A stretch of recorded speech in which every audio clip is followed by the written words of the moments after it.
চলুন আজকে আমরা 404 এরর নিয়ে কথা বলি এবং 404 নট ফাউন্ড এই প্রবলেমটি আমরা কিভাবে সলভ করব সে বিষয়টি নিয়ে কথা বলবো। তো চলুন সময় নষ্ট না করে আমরা শুরু করি।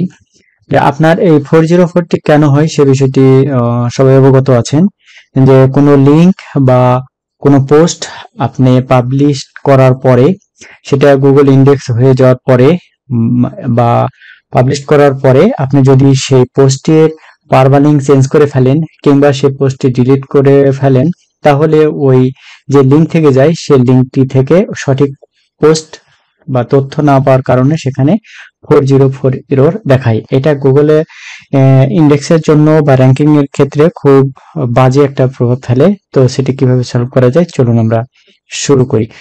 তো এটি সলভ করার জন্য আমরা প্রথমে চলে গেলাম একটি ব্রাউজারে গিয়ে আমি আগে দেখি যে আমি যে জমজম আইটির যে ওয়েবসাইটে আছি এখানে অনেকগুলো সার্ভিস পাবেন, সেই সার্ভিসগুলো আপনি এখান থেকে প্রয়োজন হলে দেখে নিতে পারেন। সো 404 হলে যে এরকম আপনার একটা ইমেজ শো করবে, এটা কিছু কোডিং করে এখানে রাখা আছে। সো এটা আমরা কিভাবে সলভ করব, তো চলুন আমরা শুরু করি কিভাবে সলভ করা যায়। তো এখন দেখুন যে এটা সলভ করার জন্য আমাদের কি করতে হবে, আমাদের ব্লগারের যে ড্যাশবোর্ড আছে ড্যাশবোর্ড থেকে আমাদেরকে চলে আসতে হবে একবারে সেটিংসে আসার পর স্ক্রল ডাউন করে নিচের দিকে চলে আসবেন। এরর্স অ্যান্ড রিডাইরেক্টস এই যে অপশনটি আছে এই অপশনটিতে এসে আমি কিছু কাস্টম 404 যে এরর এবং কাস্টম রিডাইরেক্টস যে বিষয়গুলোর মধ্যে কিছু করে রেখেছি, আমি আপনাদেরকে একটু লাইভ করে দেখাচ্ছি। যে পোস্টে আপনার এরর দেখাচ্ছে এই পোস্টের থেকে আমার এই পোস্টে নতুন যে পোস্ট হয়েছে এই পোস্টে আমি আমার রিডাইরেক্টস করে নিতে চাই।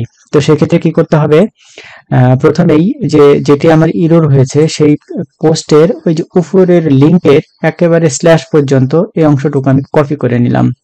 কন্ট্রোল সি দিয়েও আপনি কপি করতে পারেন। কপি করার পর এই যে ব্লগারের যে সেটিংস প্যানেল সে সেটিংস ড্যাশবোর্ডে এসে এখান থেকে জাস্ট এই যে কাস্টম ইউআরএল এ এসে জাস্ট এই যে অ্যাড বাটনে ক্লিক করতে হবে। অ্যাড বাটনে ক্লিক করে যে ফর্ম আছে ফর্মের জায়গায় আমি জাস্ট এখানে পেস্ট করে দিলাম।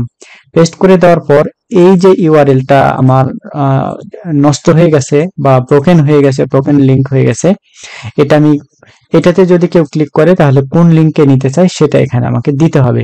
তো আমি এখান থেকে যে লিঙ্কটি সেই লিঙ্কটি কপি করব। জাস্ট এই যে এখানে ক্লিক করে যতটুকু আমি কপি করেছিলাম ওই রকম ভাবেই এই স্ল্যাশ পর্যন্ত আমি এখান থেকে কপি করে নিলাম। নেওয়ার পরে যে আবার ওই জায়গায় গিয়ে টু যে অপশন আছে এই অপশনটিতে আমি পেস্ট করে দিলাম। পেস্ট করে দেওয়ার পরে এটা যদি আপনি পার্মানেন্ট যদি করতে চান রিডাইরেক্ট, তাহলে পার্মানেন্ট এই অপশনটি ওকে করে দিবেন। আর যদি না করতে চান পার্মানেন্ট, তাহলে এখান থেকে এই অপশনটি হাইড করে রাখবেন। আমি পার্মানেন্ট করে দিতে চাচ্ছি, জাস্ট এখান থেকে করে দিয়ে ওকে বাটনে ক্লিক করলাম। ওকে বাটনে ক্লিক করার পর এটি আমার যে কাজ সে কাজটি হয়ে গেছে। আপনি ইচ্ছা করলে এটা দেখতে পারবেন। এই যে দেখুন এটা আমি রিডাইরেক্ট করলাম, এখান থেকে এই নিচে চলে আসি রিডাইরেক্ট করার জন্য। আবার যদি এখান থেকে এডিট করতে চাই করতে পারবো, আমার এডিট করার দরকার নেই। এখান থেকে জাস্ট আমি সেভ বাটনে ক্লিক করে বের হয়ে চলে আসলাম। সো আশা করছি কিভাবে আপনার 404 এরর রিডাইরেক্ট করতে হয়, এই প্রবলেম সলভ করতে হয় সেই বিষয়টি বুঝে গেছেন।